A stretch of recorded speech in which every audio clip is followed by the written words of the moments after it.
आज के कार्यक्रम में उपस्थित महाराष्ट्र के मुख्यमंत्री Shri Eknath Shinde ji, Shri Devendra Fadnavis ji, deputy chief minister Maharashtra, Sudhir Mungantiwar ji, minister culture department, Shri Rahul Navarkar ji, speaker Vidhansabha Maharashtra, Shri Mangal Prabhat Lodha ji, minister tourism, Shri Vikas खड़गे ji, principal secretary culture department, Shri Santosh Kumar, principal secretary to governor, Shrimati Swati Pande ji, post master general Mumbai, इस कार्यक्रम में उपस्थित भाइयों और बहनों, हिंदवी स्वराज के संस्थापक श्री छत्रपति शिवाजी महाराज के आज 350वां राज्याभिषेक दिवस के रूप में हम आज यहां पर एकत्रित हुए हैं। मुझे जानकर प्रसन्नता हुई कि डाक विभाग इस अवसर पर एक विशेष स्मारक डाक टिकट जारी किया। हम भाग्यशाली हैं कि छत्रपति शिवाजी महाराज के राज्याभिषेक के साक्षी बन रहे हैं और 350 वर्ष पूरे हुए महाराज के राज्यारोहण की यादों को ताजा कर रहे हैं। छत्रपति शिवाजी महाराज के बारे में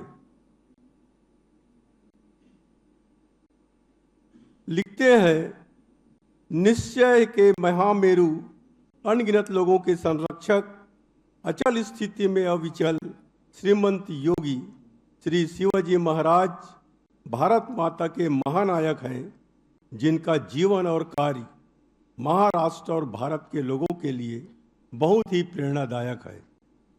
शिवाजी महाराज एक दयालु राजा, एक दूरदर्शी नेता, एक फील्ड मार्शल, एक युद्ध रणनीतिकार और लोगों के अपने राजा थे। मुगल शासन के तहत हमारा समाज घोर निराशाजनक रूप में विभाजित था। राजमाता जिजाऊ भारत के अन्य संतों के आदर्शों से प्रेरित होकर छत्रपति शिवाजी महाराज ने लोगों की गुप्त सुप्त चेतना को जगाया और उन्हें यह विश्वास दिलाया कि सबसे शक्तिशाली मुगलों को हराना संभव है। शिवाजी महाराज ने किसानों और श्रमिकों के समाज को इकट्ठा करके एक शानदार फाइटिंग फोर्स बनाया। महाराज ने सन 1646 में आदिल शाही सल्तनत से तोड़ा किले पर कब्जा कर लिया। फिर प्रतापगढ़ की लड़ाई में उन्होंने बीजापुर सल्तनत के प्रतिनिधि अफजल खान को हराया।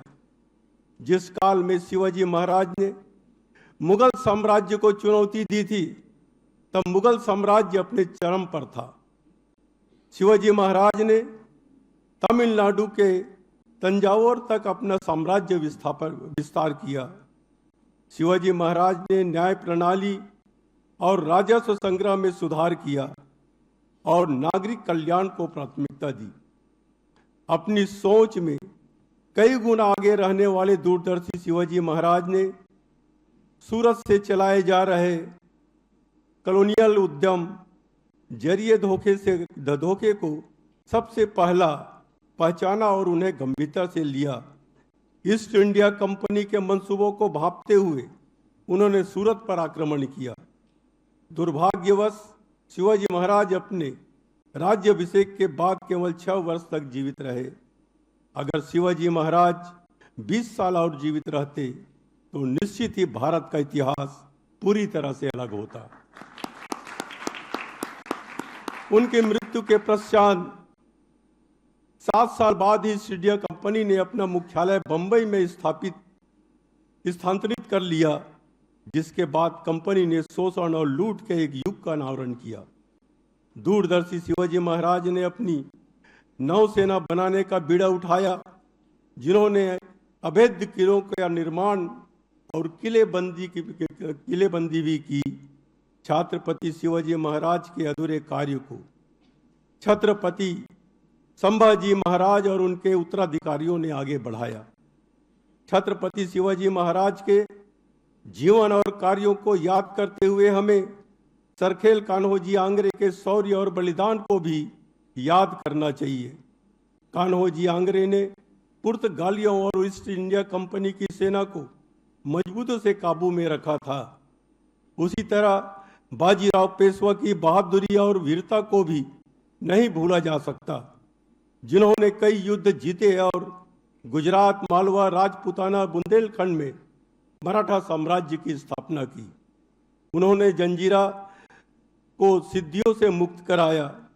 महाराष्ट्र की यही वीर परंपरा है कि राज्य ने स्वाधीनता आंदोलन में राष्ट्र का नेतृत्व किया। महाराष्ट्र की वीर भूमि से लोकमान्य तिलक, वीर सावरकर और कई अन्य क्रांतिकारियों ने देश की स्वतंत्रता के लिए अपना जीवन समर्पित कर दिया।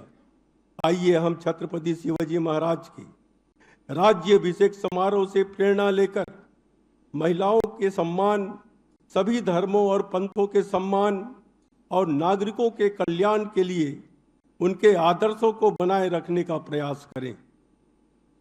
मैं माननीय मुख्यमंत्री जी से अनुरोध करूंगा कि वे महाराष्ट्र के किलों के रख रखाव और जीर्णोद्धार के लिए एक योजना तैयार करें। अभी बैठे हुए मैं चर्चा कर रहा था तो उन्होंने बताया, कुछ दिन पूर्व मैं प्रतापगढ़ के किला देखने गया था और पूरा ऊपर तक मैं गया। तो अभी मैं मुख्यमंत्री जी से बैठे हुए चर्चा कर रहा था कि कुछ सीढ़ियां इतने खराब हो गए हैं कि अगर थोड़ा भी उम्र दराज के हों तो वो चढ़ने में उनको तकलीफ होगी। तो उन्होंने योजना बताया कि हम पूरे महाराष्ट्र के लिए योजना बनाए हैं और ऐसे जितने भी ऐतिहासिक स्थल हैं उसके रख रखाव के लिए सरकार पूरा प्रयास करेगी। मैं मुख्यमंत्री जी को बहुत बहुत धन्यवाद देता हूं। दिनांक 1 मई 1960 के महाराष्ट्र के गठन के समय महाराष्ट्र सरकार ने इस घटना को मनाने के लिए स्वर्ण और रजत पदक निकाले थे। श्रीमंत योगी छत्रपति शिवाजी महाराज के राज्याभिषेक के 350वें वर्ष के उपलक्ष्य में भी पदक निकालने पर विचार किया जाना चाहिए। मैं इस अवसर पर एक विशेष आवरण प्रकाशित करने के लिए डाक विभाग को धन्यवाद देता हूं और आज के सांस्कृतिक कार्यों के आयोजन के लिए सांस्कृतिक कार्य मंत्री को धन्यवाद देता हूं। जय हिंद, जय महाराष्ट्र, जय भवानी, जय शिवाजी। एबीपी माझा, उघडा डोळे बघा नीट।